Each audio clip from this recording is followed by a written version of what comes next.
আসসালামু আলাইকুম গাইস, আমি অপু, আপনারা দেখছেন রেসলিং নিউজ বাংলা। যা যা থাকছে আজকের রেসলিং নিউজে, কে হতে পারে রোমান রেঞ্জের সামারস্ল্যামের অপোনেন্ট? গোল্ডবার্গ নারাজ ডাব্লিউডাব্লিউ এর ওপর, ডাব্লিউডাব্লিউ লঞ্চ করলো নতুন একটি টাইটেল। এছাড়াও জন সিনার হচ্ছে রিটার্ন। সো গাইস, আজকের ভিডিও অনেক ইন্টারেস্টিং হতে চলেছে। অবশ্যই যারা যারা চ্যানেল নতুন আছেন চ্যানেলটিকে সাবস্ক্রাইব করবেন, ধন্যবাদ। কে হতে চলেছে রোমান রেঞ্জের সামারস্ল্যামের অপোনেন্ট?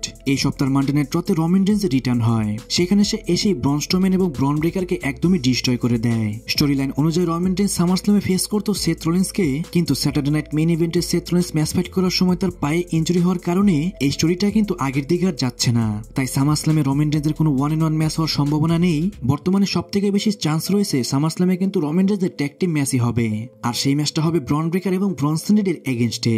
কিন্তু এখন সবার মনে একটা প্রশ্ন আসছে, রোমান রেঞ্জের ট্যাগ টিম পার্টনার কি হবে? যেমনটা আমরা জানি সিএম পাঙ্কের তো অলরেডি গুন্থারের সাথে ম্যাচ কনফার্ম হয়ে গেছে।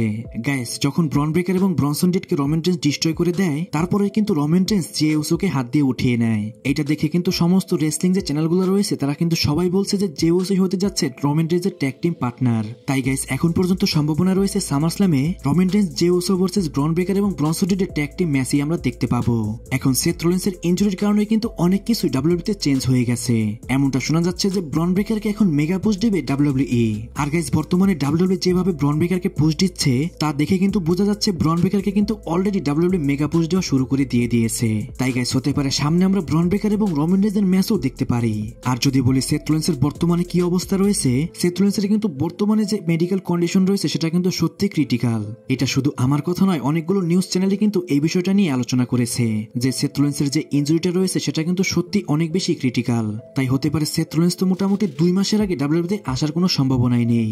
যদিও সেথ রলিন্স আবারও তাড়াতাড়ি ফিরে আসে, তারপরেও কিন্তু তার কোনো ম্যাচ আমরা হয়তো দেখতে পারবো না। হতে পারে সে যেহেতু মানি ইন দ্য ব্যাংকের উইনার, তাকে কিন্তু ভালো ভালো স্টোরিতে ইনভলভ করা হতে পারে। হতে পারে সে ব্রন ব্রেকার এবং ব্রনসন রিডের টিমের হেড হয়ে সেই টিমটাকে আরো সামনের দিকে এগিয়ে নিয়ে যাবে। গাইস, রোমান রেঞ্জের সামারস্ল্যামের ম্যাচটা নিয়ে আপনি কি হ্যাপি নাকি অবশ্যই কমেন্টে জানাবেন, এবং কি সেথ রলিন্সের ইনজুরির বিষয় নিয়ে আপনি কি মনে করছেন সেটা অবশ্যই কমেন্টে জানাবেন। গোল্ডবার্গ আনস্যাটিসফাইড ডাব্লিউডব্লিউর ওপর।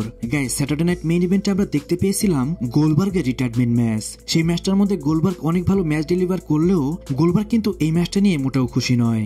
রিসেন্টলি গোল্ডবার্গ একটা ইন্টারভিউতে গিয়েছিল, সেখানে গোল্ডবার্গের কাছে জানতে চেয়েছিল এই ম্যাচটা সম্পর্কে।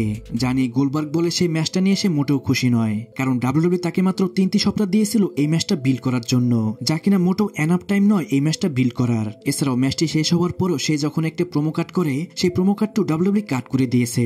জানি গোল্ডবার্গ বলে এটা যদি জন সিনা এবং আন্ডারটেকার হতো তাহলে কখনোই ডাব্লিউডব্লিউ করতো না। আমি বিলং করি ডাব্লিউসিডব্লিউ থেকে, তাই আমার সাথে এরকমটা করা হবে এটাই স্বাভাবিক। এইসব কথা বলার পরে গোল্ডবার্গ কিন্তু আরেকটি কথা বলে। গোল্ডবার্গ সেই ইন্টারভিউয়ারকে বলে, তুমি যেহেতু আমার কাছে এটা প্রশ্ন করলে তাই আমি এটা বললাম। আমি কোনো ক্রাই বেবি নয়, আমি এটা নিয়ে কোনো বাড়াবাড়ি করবো না। গাইস, আমার কাছেও কিন্তু পার্সোনালি গোল্ডবার্গের যে রিটায়ারমেন্ট ম্যাচটা দিয়েছে সেটা নিয়ে আমি খুশি নই, কারণ গোল্ডবার্গ একজন লেজেন্ড, তার ফিনিশটা কিন্তু এইভাবে করে আমার কাছে কিন্তু মোটেও ভালো লাগেনি। অন্তত তাকে কোনো একটা বড় পেলিতে চান্স দেওয়া আমার মতে উচিত ছিল। সেটা যদি সামারস্ল্যামে হতো তাহলে অনেক বেশি ভালো হতো। গাইস, আমি তো ভয় পাচ্ছি জন সিনাকে নিয়ে, কারণ সামনে জন সিনা তার রিটায়ারমেন্ট ম্যাচটি ফাইট করবে, তার ম্যাচটাও যদি এরকম হয় বা জন সিনা ম্যাচটি শেষ করার পরে যদি কোনো প্রোমো কাট না করতে পারে, তাহলে কিন্তু জন সিনা ফ্যানদের মনটা কিন্তু সত্যি ভেঙে যাবে। যাই হোক, আমি আশা করবো এরকমটা যেন জন সিনার সাথে না হয়। কিন্তু আমার কাছে মনে হচ্ছে গোল্ডবার্গ যে ইন্টারভিউতে যে সমস্ত কথা বলেছে সেগুলো কিন্তু সত্যি যৌক্তিক একটা কথা। গাইস, এই বিষয়ে আপনি কি মনে করেন অবশ্যই কমেন্টে জানান। ডাব্লিউডব্লিউ লঞ্চ করেছে নতুন টাইটেল।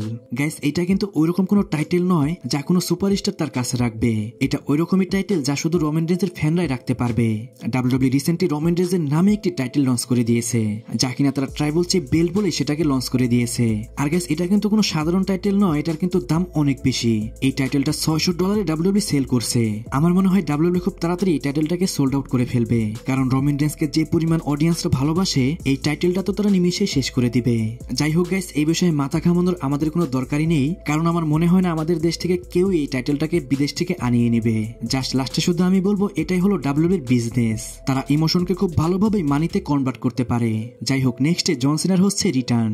গাইস, ডাব্লিউডব্লিউ কিন্তু এই সপ্তাহের মানডে নাইট রতেই বলে দিয়েছে এই সপ্তাহের যে স্ম্যাকডাউন হবে সেখানে জন সিনা এবং Cody Rhodes face to face হবে। আর গাইস, সেখানে আমরা জন সিনা রিটার্ন দেখতে পারবো। এখন সামারস্ল্যামের আর মাত্র কিছুদিন রয়েছে বাকি, তাই এখানে জন সিনা যদি আসে তার সাথে যদি কোডি রোডসের কিছু না হয় তাহলে কিন্তু সেটা সত্যি একদম বেকার হয়ে যাবে। সব থেকে বেশি চান্স রয়েছে সেখানে আমরা কিন্তু হাতাহাতিও দেখতে পারি। গাইস, লাস্টে কথা বলবো AEW কে নিয়ে। রিসেন্টলি আমরা দেখতে পেয়েছি AEW অল ইন টেক্সাস। সেখানে কিন্তু আমরা যে পরিমাণ রেসলিং রেসলিং এবং যে পরিমাণ এন্টারটেনমেন্ট আমরা দেখতে পেয়েছি তা কিন্তু সত্যি AEW কে প্রশংসা করতেই হবে। বিশেষ করে সেখানকার প্রত্যেকটি ম্যাচই কিন্তু হার্ডকোর ম্যাচ ছিল, যা কিনা প্রত্যেকটি হার্ডকোর রেসলিং ফ্যানদের মনেই কিন্তু জায়গা করে নিয়েছে। আমাকে অনেকেই প্রশ্ন করেন আমি কেন NXT রিভিউ ভিডিও দেই না। তাদেরকে আমি বলছি NXT এর মধ্যে সেরকম কিছুই হয় না। NXT হলো একটি জায়গা যেখানে কিনা WWE তাদের নতুন ট্যালেন্টকে সামনের দিকে এগিয়ে আনে, এবং কি ধরতে গেলে এটা তাদের একটা ট্রেনিং সেন্টারও বললে ভুল হবে না। তাই গাইস যারা NXT দেখেন তাদেরকে আমি বলবো অবশ্যই আপনারা AEW দেখতে পারেন, কারণ সেটা কিন্তু বর্তমানে WWE থেকে কোনো অংশেই কম নয়। গাইস AEW সম্পর্কে আপনি কি মনে করেন অবশ্যই কমেন্টে জানান। গাইস আজকে থেকে প্রতিদিন রাত 8টায় আপনারা রেসলিং নিউজ দেখতে পারবেন আমার চ্যানেলে। তাই গাইস এখন থেকে প্রতিদিন রেসলিং নিউজ জানতে অবশ্যই আমার চ্যানেলের পাশে থাকতে ভুলবেন না। সো গাইস আজকের ভিডিও এই পর্যন্ত। রেসলিং সম্পর্কে সমস্ত নিউজ এবং আপডেট জানার জন্য চ্যানেলটিকে সাবস্ক্রাইব করবেন।